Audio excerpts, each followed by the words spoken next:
El gran silencio blanco de Jack London. Carmen no vivirá más de 2 días. Al decir esto, Mason escupió un pedazo de hielo y contempló al pobre animal con expresión desolada. Luego, acercóse a la boca una de las patas del perro y se puso a romper con los dientes el hielo acumulado entre los dedos. Jamás he encontrado un perro con un retumbante nombre de ópera que valga 1 centavo, agregó, terminando su trabajo y empujando al animal a un lado. ¿Se ha visto acaso que resulte malo un perro que lleva nombre razonable, como Cassiar, Savage o Husky? Ahí está, por ejemplo, Yukum. Ese sí que es un... El animal dio un salto y estuvo a punto de alcanzar con sus agudos dientes el cuello de Mason. ¡Ja, ja! ¿Con qué quieres morder, eh? Un certero golpe con el mango del látigo dio al perro detrás de la oreja y le tendió palpitante sobre la nieve. Decía que ahí está Yukum. Ese sí que tiene vigor. Apuesto que antes de terminar la semana se habrá comido a Carmen. Te hago otra apuesta, replicó Malamut Kid, dando vuelta al pan puesto delante del fuego para deshelarlo. Y es la de que antes de terminar el viaje nos comeremos a Yukum. ¿Qué le parece, Ruth? La joven india se ocupaba de preparar el café, poniendo en él un pedazo de hielo. Su mirada se dirigió de Malamut Kid a su marido, luego a los perros, pero dejó sin respuesta a la pregunta de Kid. Era una verdad tan evidente que no valía la pena agregar nada. La perspectiva de recorrer 200 millas en territorio cubierto de nieve en la que había que abrirse camino y 6 días de escasos alimentos para ellos y ninguno para los perros no permitían otra alternativa. Los 2 hombres y la mujer se agruparon junto al fuego y comenzaron su pobre comida. Era la parada del mediodía. Los perros permanecían con los arneses puestos y miraban con envidia cada bocado que sus amos se llevaban a la boca. «Ya no volveremos a comer en el día», observó Malamut Kid. «Hay que vigilar a los perros. Se están poniendo huraños». Y pensar que en otro tiempo era yo presidente en Epworth y daba lecciones en la escuela dominical. Después de haber dejado escapar estas palabras que no tenían ninguna relación con el presente, Mason se sumergió en una especie de contemplación de sus botas humeantes. Gracias a Dios, tenemos una abundante provisión de té. Oh, yo mismo lo he visto cosechar en el Tennessee. ¿Cuánto daría por tener en este momento un poco de maíz tostado? No importa, Ruth.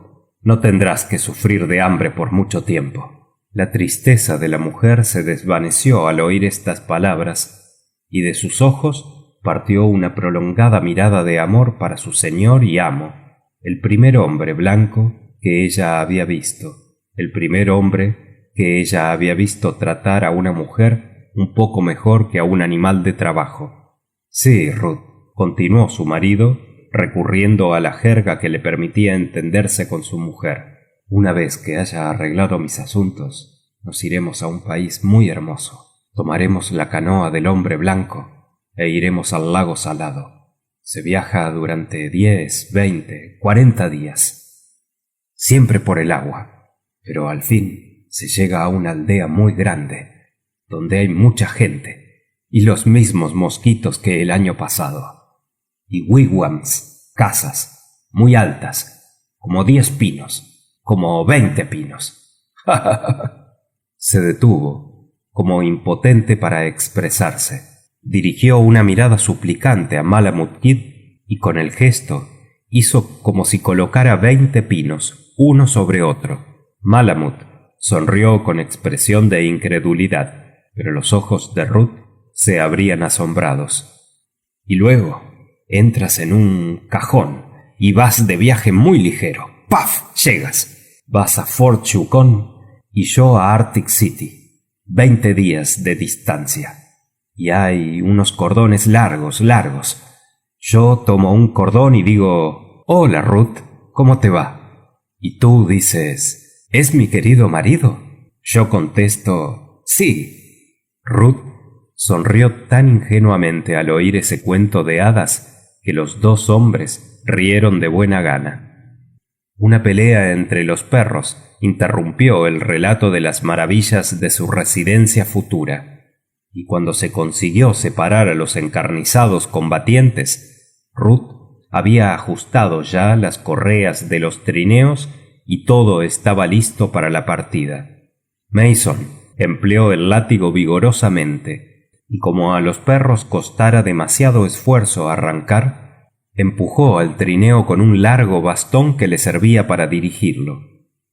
Ruth siguió con el segundo trineo, dejando a Malamut Kid, que la había ayudado a partir, formar la retaguardia con el tercero.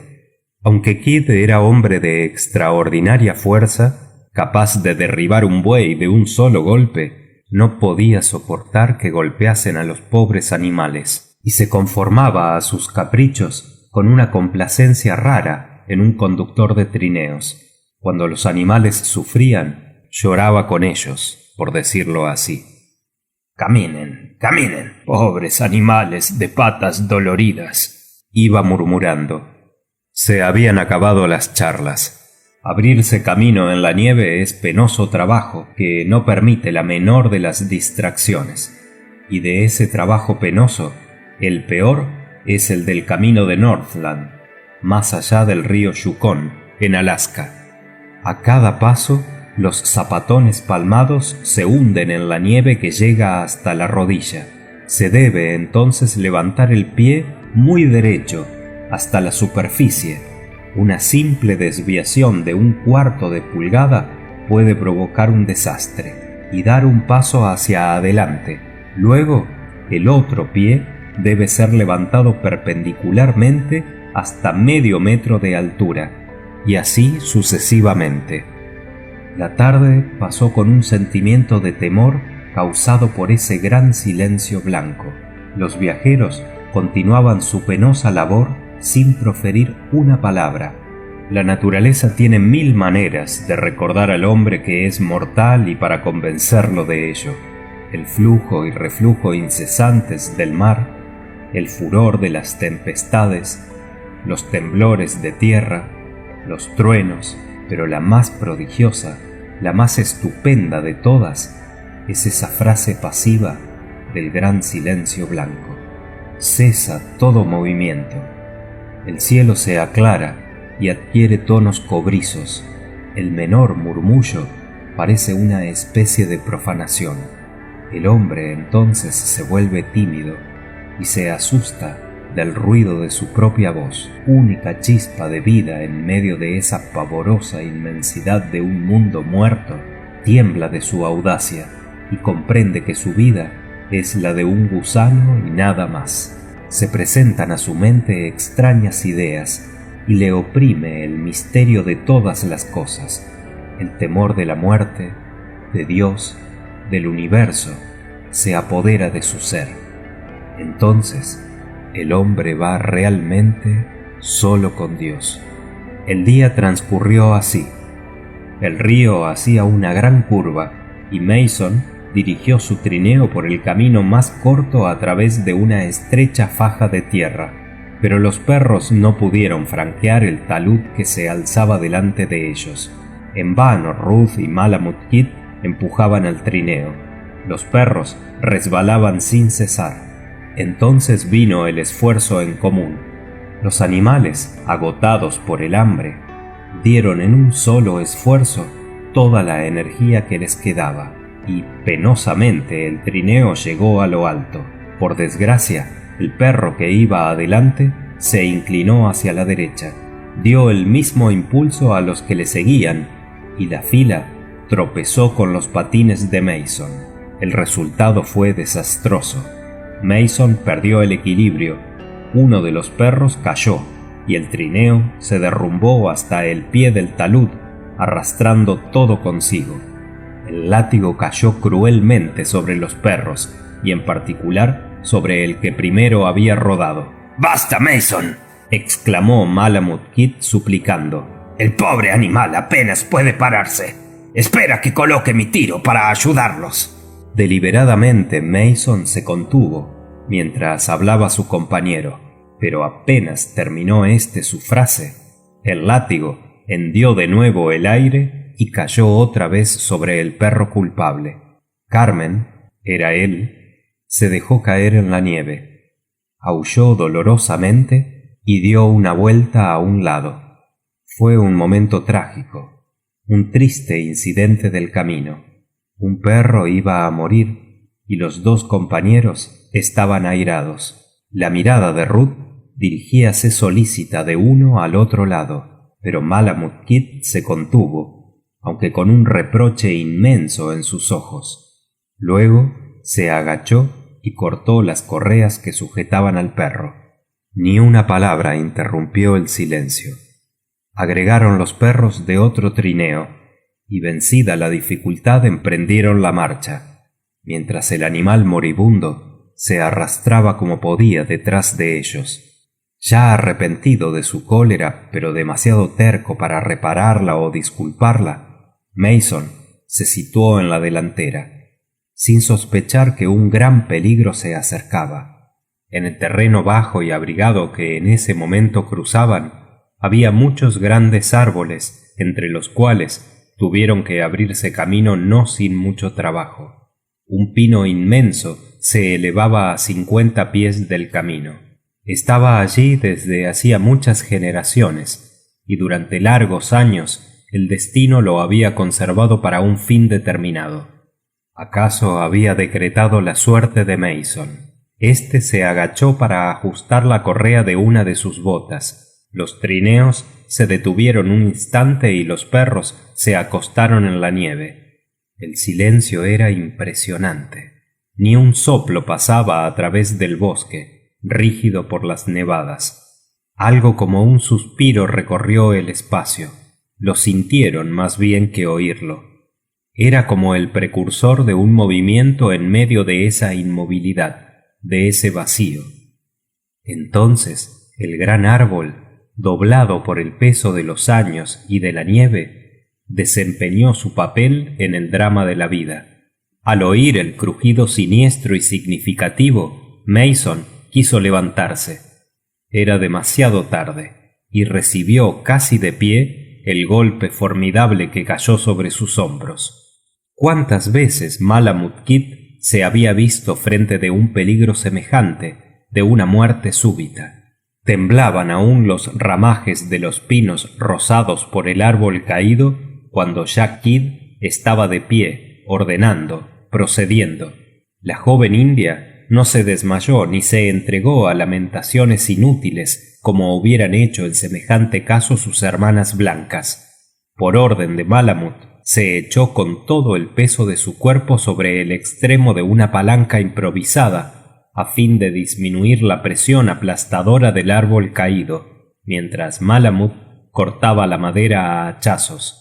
Por fin Kid pudo acostar sobre la nieve esa masa que se retorcía de dolor y que, momentos antes, era un hombre. Pero había algo más emocionante que el dolor del compañero, y era la muda angustia del rostro de la joven, y su mirada interrogante, en la que se mezclaban el temor y la esperanza. Apenas cambiaron pocas palabras. Con una temperatura de 25 grados bajo cero, un hombre no puede permanecer mucho rato tendido sobre la nieve sin morir. Las correas que aseguraban la carga en el trineo fueron cortadas prontamente, y el herido, envuelto en pieles, fue colocado sobre una cama de ramas, junto a un fuego hecho con la madera del mismo árbol que había caído sobre el infeliz. Colocaron detrás de él un pedazo de gruesa tela, especie de pantalla primitiva, que recibía las irradiaciones de calor y las transmitía al herido. Los hombres que han visto a menudo la muerte de cerca saben cuándo les llega su hora. Mason estaba horriblemente herido. Tenía rotos el brazo derecho y la pierna del mismo lado. La parte inferior de su cuerpo parecía paralizada, sin contar serias lesiones internas más que probables. Solo de rato en rato un gemido indicaba que vivía todavía. Nada había que hacer ni nada que esperar. La noche se acercaba poco a poco. Ruth permanecía allí, presa de la desesperación estoica de su raza. En la cara bronceada de Malamut Kid se reflejaba una intensa preocupación. En realidad, Mason sufría menos que ellos.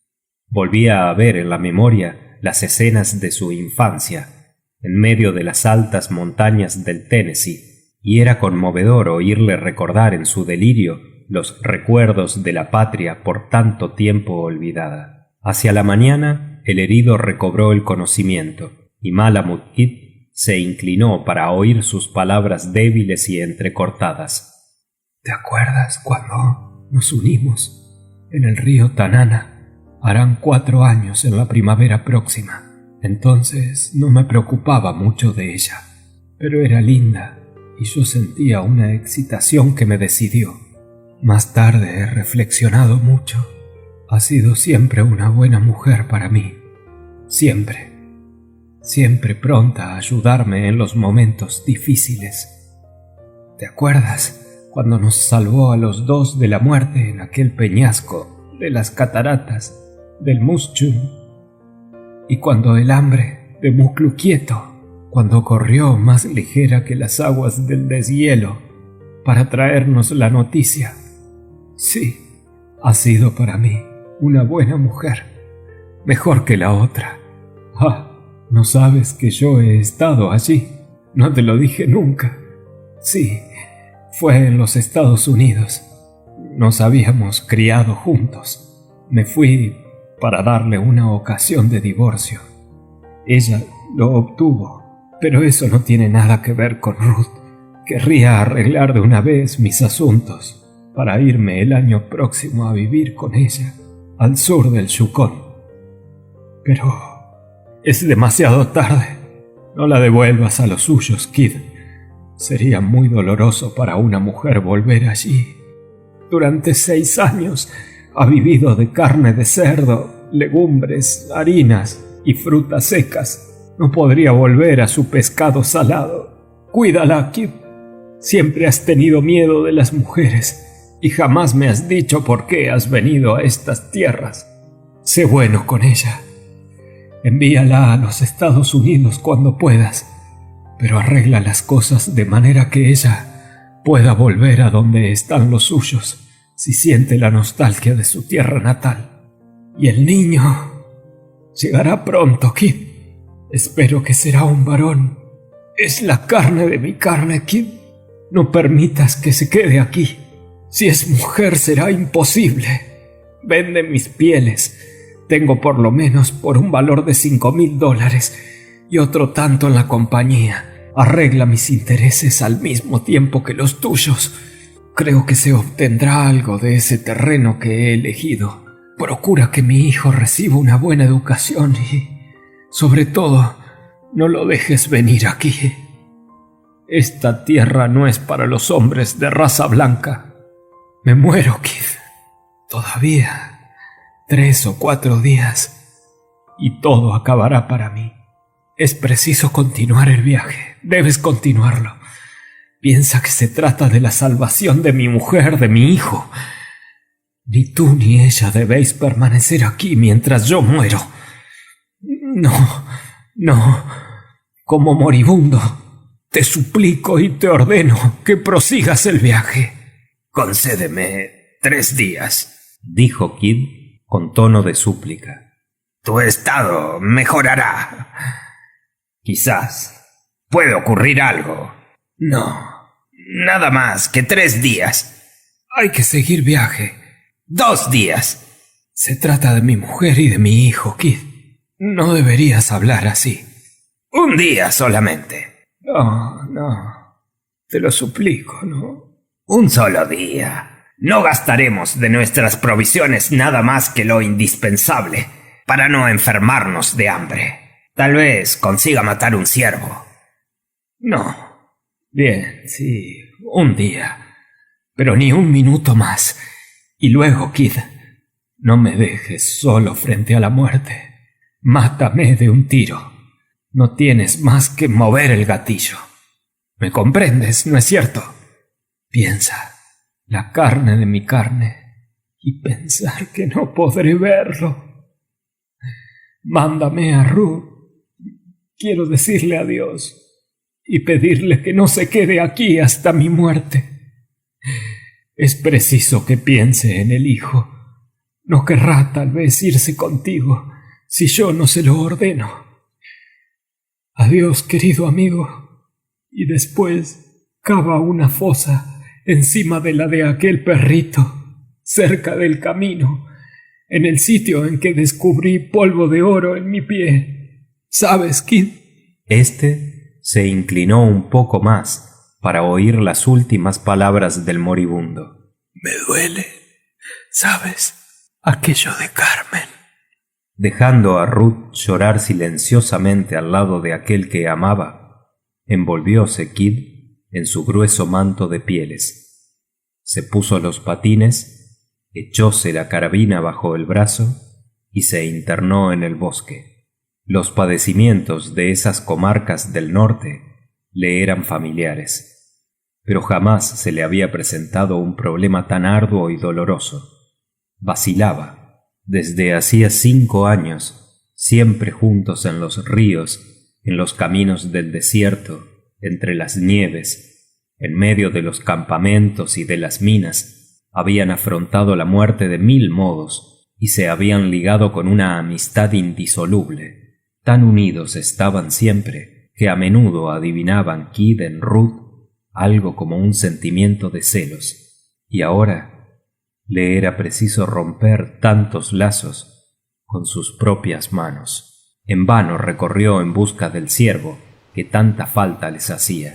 Toda la caza parecía haber abandonado la comarca.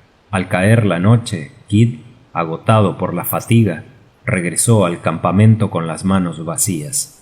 Un tumulto, producido por los ladridos de los perros y los gritos de Ruth, le hizo apresurar el paso. Se precipitó y vio a la joven con un hacha en la mano en medio de la jauría sublevada. Los perros habían infringido la regla implacable de sus amos y acababan de arrojarse sobre las provisiones. Kid, empuñando la carabina, comenzó a golpear con la culata al azar en el montón. La lucha cruel del fuerte contra el débil se reprodujo con la ruda ferocidad de los tiempos primitivos. La carabina y el hacha se levantaban y caían con una monotonía regular, dando en el blanco a veces y otras en vago. Saltaban los ágiles cuerpos de los perros, con ojos enfurecidos y fauces llenas de espuma. Por fin los perros, vencidos, se arrastraron hasta junto al fuego, lamiéndose las heridas y lanzando a las alturas aullidos de dolor. Toda la provisión de salmón seco había desaparecido, devorada por ellos, y apenas quedaban a los viajeros 5 libras de harina por todo alimento durante el recorrido de 200 millas que les faltaba hacer. Ruth volvió al lado de su marido mientras Malamut Kid despedazaba el cuerpo caliente de uno de los perros, cuyo cráneo había partido de un hachazo. Puso cuidadosamente a un lado las diferentes partes, menos el cuero y las entrañas, que arrojó a sus adversarios de un momento antes. La mañana trajo nuevas dificultades. Los perros, hambrientos, intentaban atacarse mutuamente, y Carmen, que aún alentaba un mísero soplo de vida, fue devorada por sus compañeros. En vano el látigo los castigaba con furor. Se retorcían bajo los golpes y aullaban de dolor, pero continuaban su obra, y no se dispersaron mientras quedó algo del pobre animal. Pronto todo desapareció, hasta el cuero, los huesos, el pelo.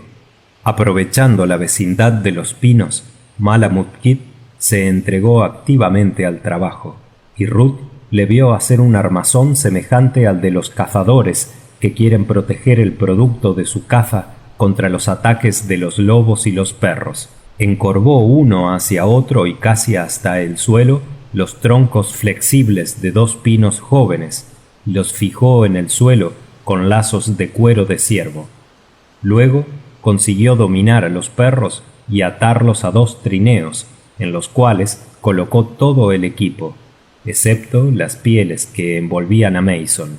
Ajustó éstas sólidamente alrededor del cuerpo de su pobre amigo y ató los extremos de la cuerda a los 2 pinos doblados. Un solo tajo de su cuchillo de caza habría bastado para devolver a los pinos a su posición natural y enviar al cuerpo muy alto en el espacio. Ruth no opuso ninguna resistencia a los deseos de su marido, que le había expresado su última voluntad. Desde hacía mucho tiempo había aprendido a obedecer en silencio. ¿Acaso desde su infancia no se había inclinado siempre ante los amos de la creación? Todas las mujeres hacían lo mismo, y le parecía imposible que una mujer resistiera. Kid la dejó exhalar su dolor cuando besó a su marido. Luego la acompañó hasta el trineo que estaba delante y le ayudó a ponerse los patines. Instintiva, ciegamente, Ruth tomó el látigo en una mano, en la otra el bastón largo que servía para dirigir el trineo, e hizo partir los perros en la dirección del camino que debieron seguir todos. Malamut Kid volvió entonces al lado de su amigo, que ya había encontrado en la agonía. Cuando Ruth desapareció en la lejanía, se agazapó delante del fuego y permaneció inmóvil largo rato, esperando la muerte de su compañero. No es agradable hallarse solo y presa de tristes pensamientos en medio del gran silencio blanco. Hay algo como piadoso en el silencio de la noche que parece proteger a uno y murmurarle de 1000 maneras su simpatía intangible. Pero el silencio blanco, luminoso y frío, bajo un cielo de acero, no tiene piedad. Pasó una hora, luego otra, y el infeliz no moría. A mediodía, el sol, sin mostrarse arriba del horizonte, proyectó en el cielo una raya luminosa y desapareció pronto. Malamut Kid se incorporó, acercóse a su compañero y miró a su alrededor. El gran silencio blanco parecía burlarse de él, y un profundo terror se apoderó entonces de todo su ser. De pronto sonó una detonación.